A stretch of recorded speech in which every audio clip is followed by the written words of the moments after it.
Le cancer n'est peut-être pas si compliqué que ça, ce n'est peut-être pas une maladie aussi violente que ce que l'on pense, c'est peut-être une simple maladie de la fermentation du sucre. Là, au fond, nous ne faisons que redire ce qu'a dit Otto Warburg en 1920.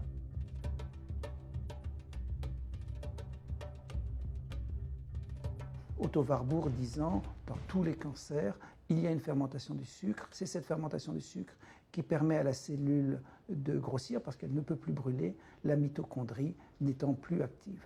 Et ce qu'il dit à l'époque très clairement, c'est que tous les cancérigènes, le tabac, l'alcool, mais aussi les produits chimiques, ciblent la mitochondrie et en empêchant la cellule de brûler les dérivés du sucre, eh bien, le cancer va pousser. La seule chose que l'on fait à l'époque, c'est qu'on excise le mal, ou on l'irradie, ce qui revient au même, mais on n'essaie pas de rallumer la mitochondrie.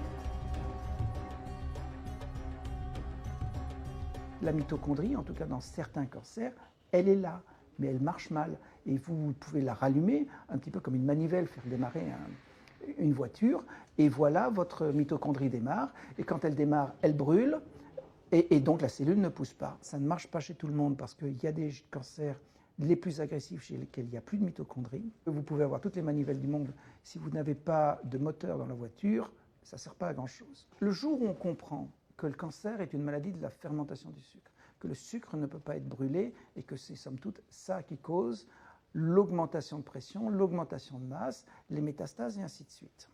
Le jour où on comprend ça, il est logique de diminuer l'apport de sucre, qui est tout de même le coupable numéro 1 de cette maladie, et d'essayer d'améliorer la combustion de la mitochondrie par des médicaments. Diminuer l'apport de sucre, ça veut dire manger autre chose que du sucre, donc il reste des protéines et du gras. C'est ce qu'on appelle des régimes cétogènes.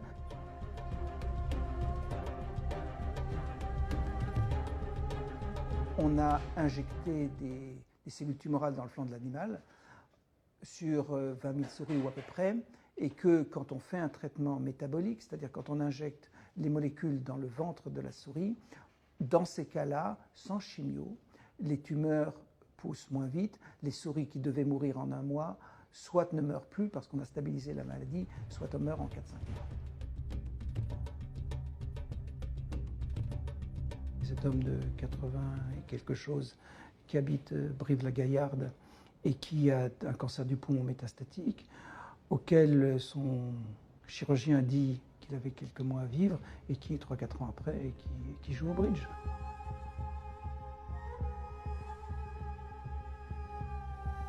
Le traitement où nous en sommes aujourd'hui, et j'ai strictement aucun intérêt financier dans l'histoire, je tiens à le dire, est de l'ordre de 200 € par mois. C'est-à-dire qu'il est d'un ordre de grandeur bien plus bon marché que les traitements thérapie ciblée. Le cancer restera une maladie pour les générations qui nous suivent, mais ce ne sera plus le drame que nous avons tous connu dans nos tripes, soit de médecins, soit de malades, soit de familles.